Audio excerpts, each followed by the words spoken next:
How we doing, guys? Welcome to the preview and the predicted lineup. Luton Town versus Arsenal tonight. I did not think I would see the day that Arsenal are going back to Kenilworth Road. It's been such a long time. I think a lot of you already know my connection with Luton itself. Over 40 years ago, my parents moved from London to Luton because of work reasons. If you know the history of Luton with the Vauxhall plants and Whitbreads, everything else, that's where it all stems from. So pretty much all my life I've been raised in Luton. But that doesn't stop who I support. That doesn't mean that I change. Things are very different, in this day and age, that a lot of people just support clubs who are the most successful. And a lot of people support clubs, in terms of one club for a few years, then another, and they change all the time. When I was growing up, it was all about your hometown club, your family, the history, it was passed down and everything else. My family history, goes right back to the roots of Arsenal. From Woolwich days going into Highbury and everything else. And yeah, listen, that will never change. I remember growing up and in school, all my mates were Luton fans, and there's me, the Arsenal fan, and Littlewood's Cup final. I got absolutely hammered when I went into school the week after that. But yeah, it's such a strange one for me. It's, the fact that Luton will be moving to a new stadium in a few years' time. It's actually being, worked on at the moment, should we say, just round the corner. It's by where the university is. And yeah, my family still live there now. My mum lives like 2 minutes from the stadium.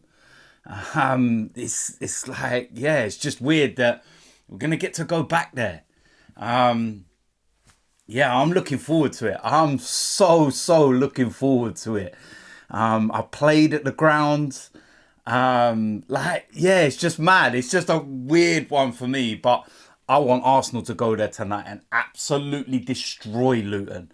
Absolutely destroy them. But I will say this very clearly.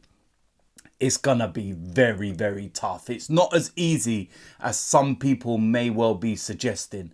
I'm seeing some proper disrespect is what I'll say.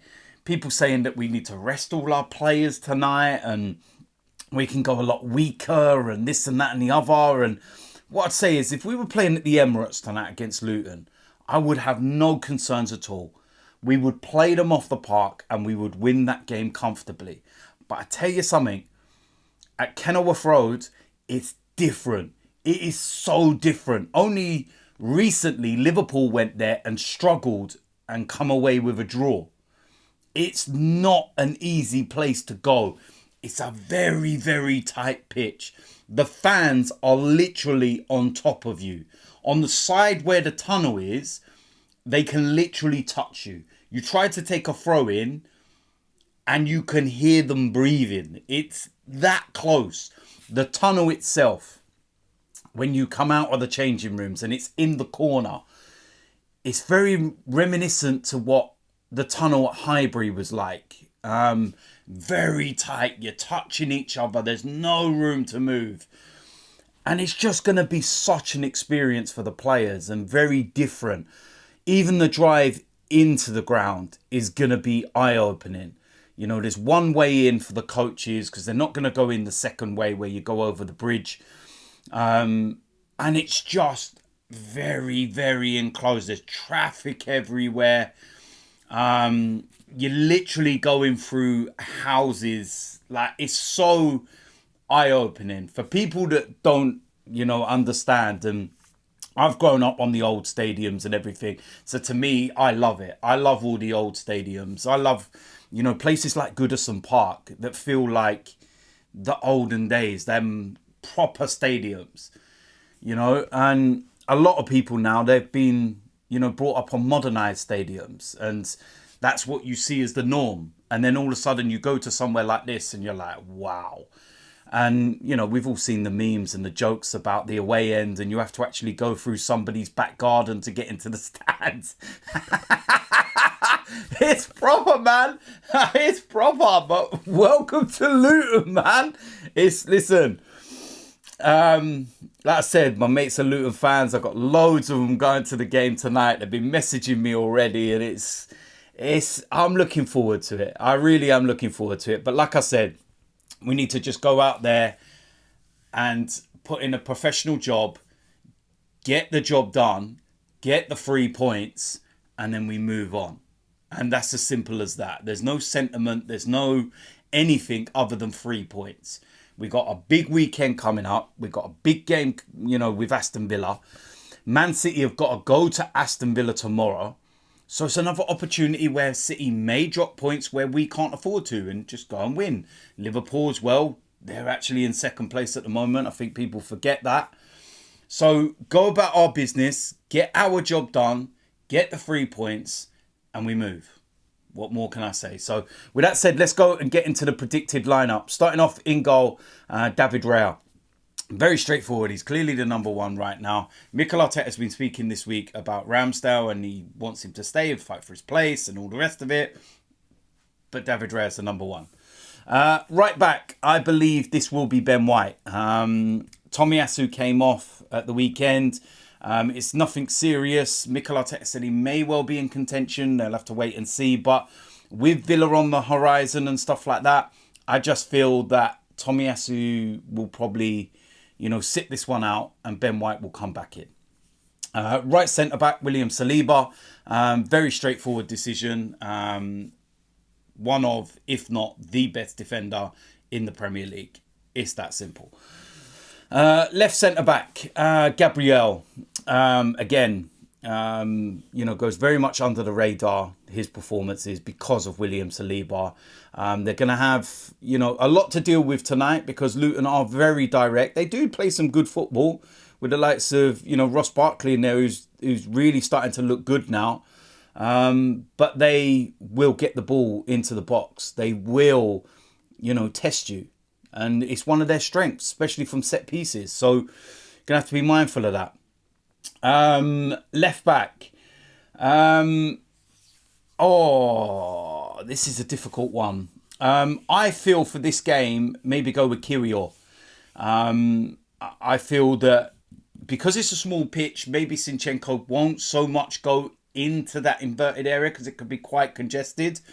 I also feel that someone like Kirill from set pieces, the extra height, because like I was explaining, Luton, the set pieces and everything, can easily do the job. Very comfortable. I haven't got any concerns or worries about that.